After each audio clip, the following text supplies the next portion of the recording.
시온 찬양대의 은혜로운 찬양을 감사드립니다. 무더위와 코로나 가운데도 여러분 늘 강건하시고 평안하시기를 빕니다. 몇 분 보니까 코로나에 걸리신 분들이 계시더라고요. 영상으로 또 예배 드리실 텐데 빨리 개최하시기를 간절히 바랍니다. 우리 몸에 보면은 이 갑상샘이라는 기관이 있습니다. 이 목의 중앙에 위치해 있고요. 마치 앞에서 보면 나비 모양으로 이렇게 펼쳐져 있는 그런 기관입니다. 이 갑상샘은 갑상샘 호르몬과 칼시토닌이라는 물질을 만들고 분비합니다. 박승준 씨는 우리 몸에 작지만 강한 일당백의 용사는 이란 글에서 이렇게 말하고 있습니다. 날개를 편 나비 모양으로 생긴 갑상샘의 한쪽 날개는 폭이 2cm, 높이 5cm 정도이고 무게는 양쪽으로 합하여 약 15에서 20g 정도 나간다. 정상적인 갑상샘은 겉에서 보이지 않고 만져지지도 않지만 갑상샘 종이 생기면 심할 경우 크기가 사과만큼 커질 수도 있다. 갑상샘을 한마디로 말하자면 작지만 강한 일당백의 용사라고 할 수 있다. 갑상샘 호르몬은 에너지 조달 명령을 싣고 혈관을 타고 이동해 각종 장기로 전파한다. 우리는 흔히 우리 몸의 기관들 중에 예를 들어서 뭐 뇌라든지 심장이라든지 이런 부분을 굉장히 중요하게 생각하지 않습니까? 갑상선에 문제가 생길 때에 비로소 우리가 갑상샘이 참 중요하구나라는 생각을 하게 됩니다. 갑상샘 호르몬이 적게 되면은 몸이 무거워지고 기력이 없어지고 굉장히 추위에 약해집니다. 또 갑상샘 호르몬이 과도하게 분비되면 그 정반대의 현상이 나타나게 되는 것이죠. 겉으로 보기에 갑상샘은 굉장히 작고 보잘것없지만은 일당백의 용사라고 부를 만큼 중요한 역할을 하게 됩니다. 여러분, 갑상샘만 그렇습니까? 우리 그리스도인들의 삶은 어떻습니까? 늘 제가 말씀드리지만은 우리 그리스도인들의 삶은 하향 평준화가 아니라 이 상향 평준화가 되어야 됩니다. 우리가 이제 평준화라는 말을 할 때 평준화라는 말은 뭐 높지도 않고 낮지도 않고 한 중간 정도 가는 것을 우리가 평준화라고 얘기를 하죠. 근데 우리가 실제로 신앙생활을 하면 하향 평준화의 삶을 살 때가 굉장히 많아요.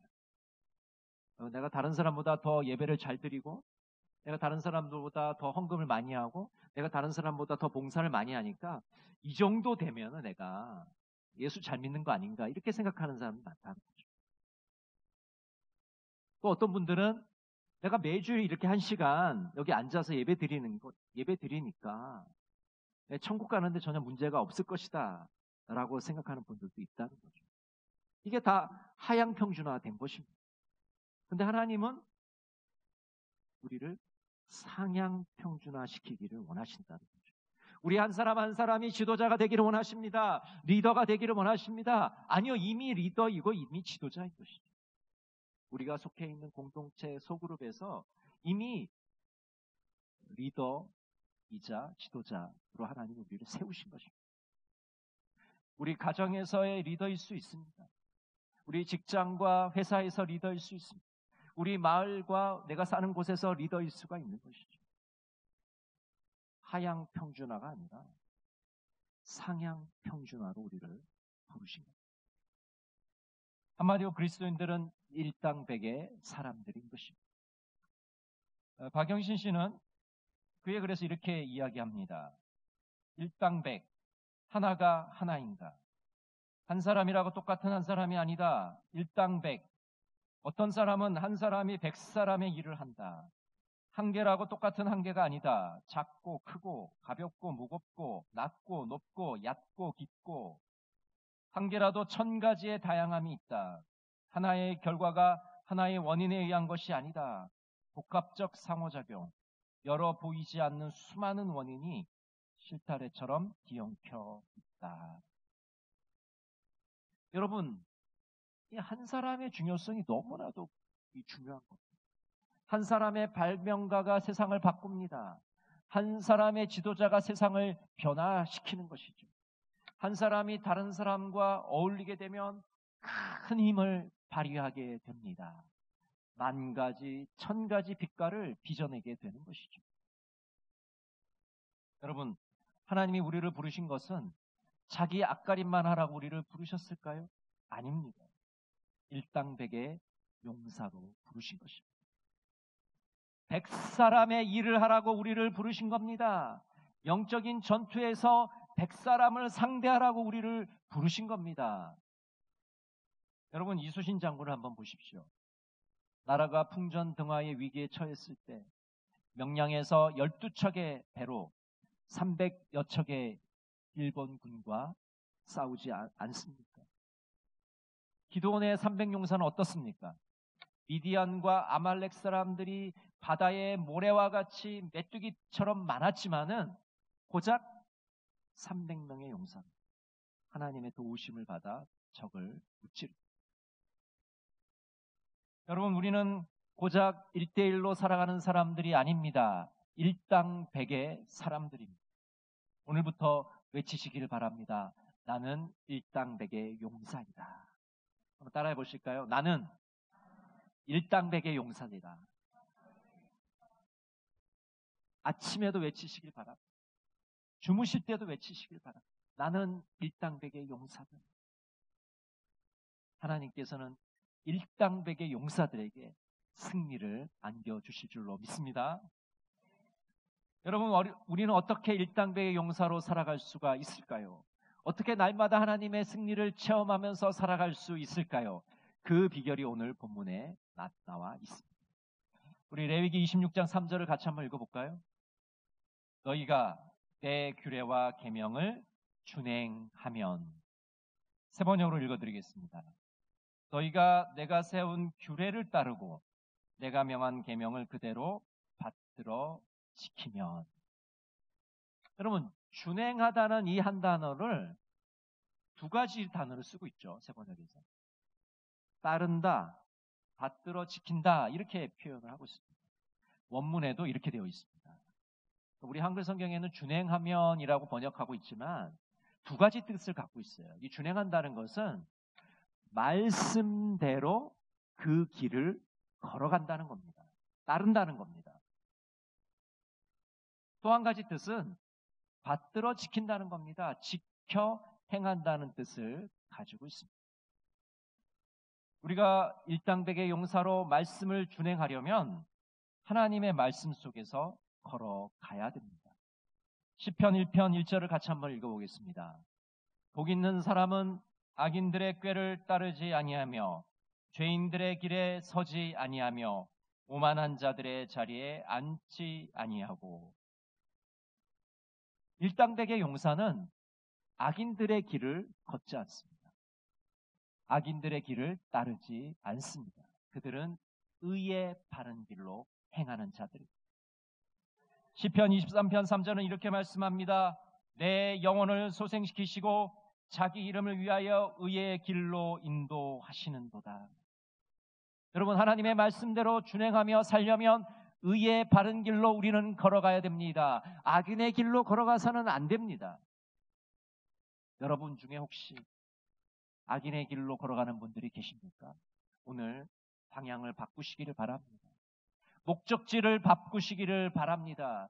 우리의 방향과 우리의 목적지는 악인의 길이 아닙니다. 하나님이 정하신 그 길로 행하는 것입니다. 하나님이 정하신 그 길로 행하는 것입니다. 우리의 방향, 우리의 목적지는 바로 하나님이 정하신 의의 길임을 믿습니다. 악인의 길을 떠나서 의인의 길로 걸어가시는 여러분 모두가 되시기를 간절히 바랍니다. 두 번째로, 말씀을 준행한다는 것은 말씀을 지켜 행하는 것입니다.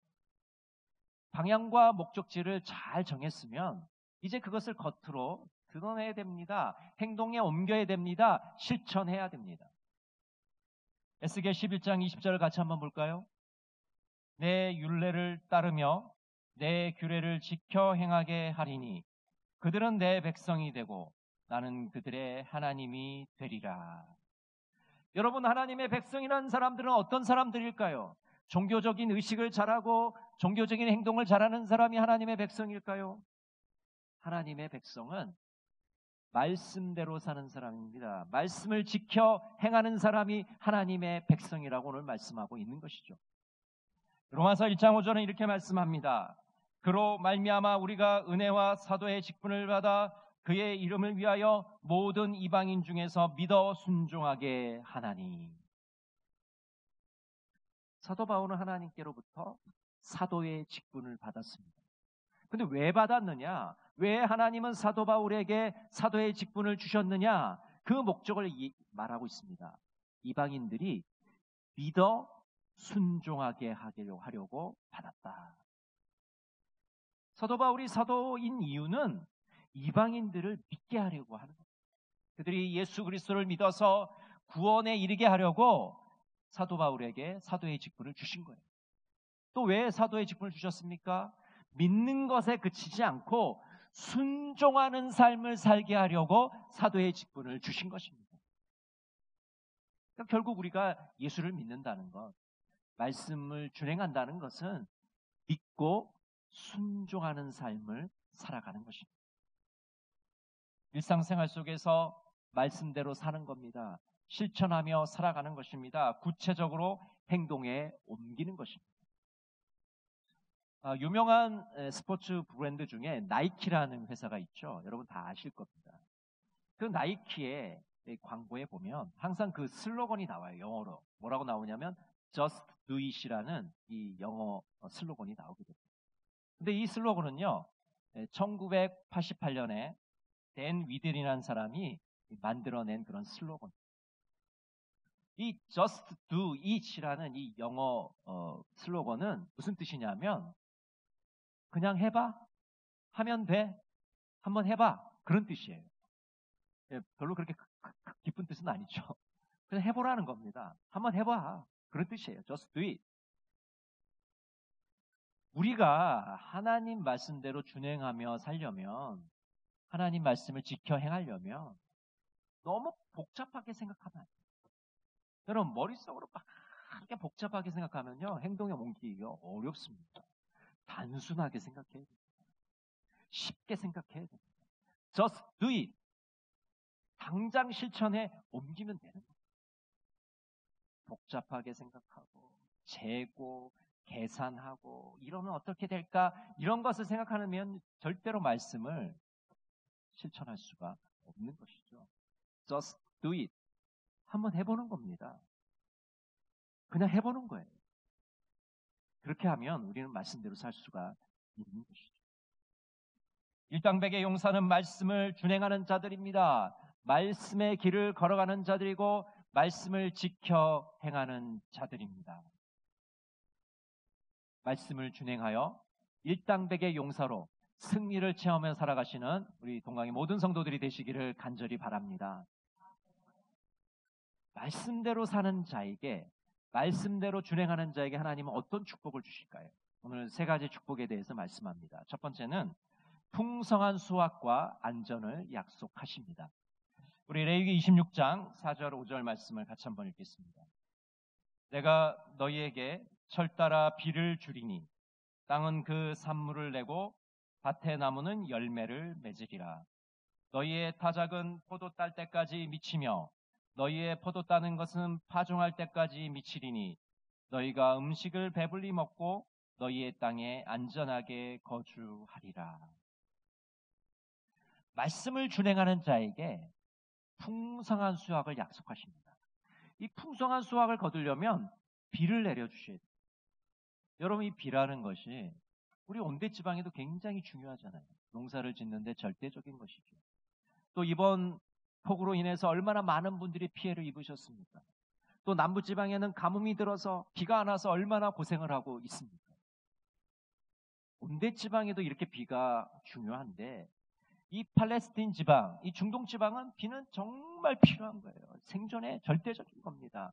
비가 오고 안 하고는 농사가 잘 되고 못 되고를 떠나서 사느냐 죽느냐의 문제예요.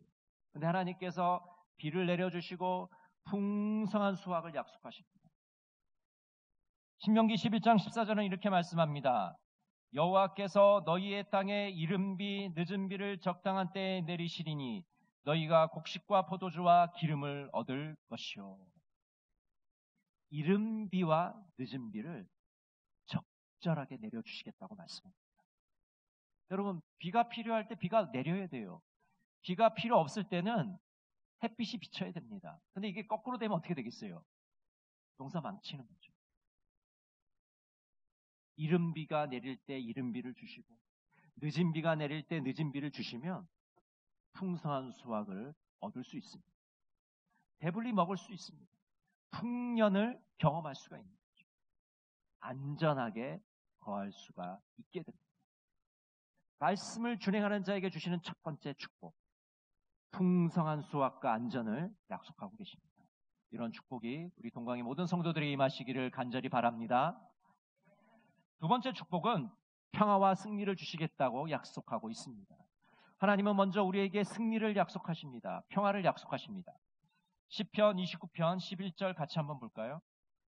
여호와께서 자기 백성에게 힘을 주시며 여호와께서 자기 백성에게 평강의 복을 주시리로다. 여러분, 이 평강의 복, 평화의 복이 얼마나 소중한 복입니까? 이번 러시아와 우크라이나의 전쟁을 보면서 많은 사람들이 평화가 얼마나 소중한 것인지를 정말 몸소 체험하게 되었습니다. 여러분, 평화가 깨어지고 전쟁이 일어난 곳에 그들의 일상은 완전히 무너져 내립니다. 삶의 터전을 잃어버리게 되었습니다. 고국을 떠나서 다른 나라로 피난을 가게 된 것이죠. 그들의 일상이 사라져버립니다. 평화가 얼마나 중요하고 말씀을 준행하는 자에게 하나님이 이 평화의 선물을, 평강의 복을 우리에게 주시겠다고 약속하고 계십니다. 또 승리를 약속하고 계십니다. 레위기 26장 7절과 8절을 우리 같이 한번 읽어보겠습니다. 너희의 원수들을 쫓으리니 그들이 너희 앞에서 칼에 엎드러질 것이라. 또 너희 다섯이 백을 쫓고 너희 백이 만을 쫓으리니 너희 대적들이 너희 앞에서 칼에 엎드려질 것이며. 다섯이 백을 쫓고 백이 만을 쫓을 것이다, 이렇게 말씀하고 있습니다. 여러분, 일당백에 대해서 말씀드렸잖아요. 근데 지금 보니까 오당백이에요. 백당만입니다. 무슨 말씀을 하고 계신 겁니까? 정말 한 사람이 100사람을 감당하는 것처럼 5사람이 100사람을 감당하게 하시고 100사람이 10,000사람을 상대해서 싸울 수 있도록 승리를 약속하고 계시는 겁니다. 하나님의 이 승리의 스케일은요, 우리의 상상을 초월하는 겁니다. 여러분, 1대1로 싸워서 이기는 그런 싸움이 아니에요. 일당백의 싸움입니다. 큰 승리를 우리에게 주시겠다고 약속하고 계시는 겁니다. 신명기 28장 7절은 이렇게 말씀합니다. 여호와께서 너를 대적하기 위해 일어난 적군들을 내 앞에서 패하게 하시리라. 그들이 한 길로 너를 치러 들어왔으나 내 앞에서 7길로 도망하리라. 한 길로 들어왔으나 7길로 도망갈 것이다 라고 말씀하고 있는 것입니다. 여러분, 이 말씀 너무 많이 들으셨죠? 제가 어린 시절에 집에 목사님이 오시면 항상 신방하실 때 이 말씀 하십니다. 한 길로 왔다가 7길로 도망갈 것이다. 권사님들, 장로님들이 기도하실 때 항상 이 문장 항상 들어갑니다. 한 길로 왔다가 7길로 도망갈 것이다. 여러분, 왜 이렇게 자주 인용하는 겁니까? 하나님의 약속이잖아요. 하나님의 축복이잖아요. 한 길로 원수가 들어왔지만 우리의 대적이 7길로 도망갈 줄로 믿습니다. 이런 축복이 우리 동강의 모든 성도들에게 임하시기를 간절히 바랍니다. 말씀을 준행하는 자에게 주시는 세 번째 축복은 번성하고 창대하게 하는 축복을 주시겠다고 약속하십니다. 이것은 자손에게 대한 그런 약속이에요. 우리 창세기 17장 6절을 같이 보겠습니다. 내가 너로 심히 번성하게 하리니 내가 내게서 민족들이 나게 하며 왕들이 내게로부터 나오리라. 여러분, 이 말씀은 누구에게 하신 말씀일까요? 아브라함에게 주신 말씀이에요. 여러분, 하나님의 약속은요, 찌질하지 않습니다. 작지 않아요. 하나님의 이 약속의 스케일은 너무너무나도 큰 거예요. 우리의 상상을 초월합니다. 인간의 예측을 뛰어넘습니다. 아브라함에게 뭐라고 약속하고 계십니까? 너에게서 민족이 나올 거다. 너에게서 왕들이 나올 거라고 축복하고 계시잖아요. 너 자손들이 잘 돼서 그냥 잘 먹고 잘 살 거야. 이런 축복이 아니에요. 민족들이 나오고 왕들이 나올 거야. 그런 축복을 주시잖아요. 여러분, 아브라함에게 한 약속이 어떻게 이루어졌습니까? 하나님의 약속대로 다 이루어졌죠. 아브라함의 허리에서 이스라엘 민족이라는 민족이 탄생하게 되지 않습니다. 수많은 왕들이 나오게 되고 메시아 예수 그리스도가 그 허리에서 나오게 되는 것이죠. 자손의 축복을 주시겠다고 약속하십니다. 내 자손 대대로 창성하고 번창할 것이라고 말씀하고 있습니다. 어떤 자에게 이런 축복을 주십니까? 말씀을 준행하는 자에게 주시겠다고 약속하고 계십니다. 말씀을 준행하여서 이 창대하고 번성하는 축복을 다 받아 누리시는 우리 동광의 모든 성도들이 되시기를 간절히 바랍니다. 여러분, 우리 예수 믿는 사람들의 영적인 싸움은 1대1의 싸움이 아닙니다. 1대100의 싸움입니다. 우리가 일당백으로 싸워도 우리 대장 되신 예수님께서 우리를 위해 싸워주시는 것이죠. 찬송가 456장 후렴에 보면 이렇게 말씀합니다. 나의 영혼 싸울 때 나의 영혼 싸울 때 주 나의 대장 되시사 나를 인도하소서. 여러분, 우리 대장 되신 예수님께서는 우리 혼자 내버려 두지 않습니다. 외롭게 싸우도록 내버려 두지 않으세요. 함께 하십니다. 함께 싸워주십니다. 대신 싸워주십니다. 승리를 우리에게 주십니다. 여러분은 일당백의 용사들이기 때문입니다. 여러분, 이번 주간 여러분 살아가실 때 여러분의 삶의 현장에서 일당백의 용사가 되셔서 주님께서 주시는 그 승리를 맛보시는 여러분 모두가 되시기를 간절히 바랍니다. 기도하겠습니다. 승리를 주시는 하나님, 우리가 겉보기에는 작고 연약해 보이지만 일당백의 용사들임을 믿습니다. 말씀을 준행하여 놀라운 축복을 다 받아 누리게 하옵소서. 예수님의 이름으로 기도드립니다. 아멘.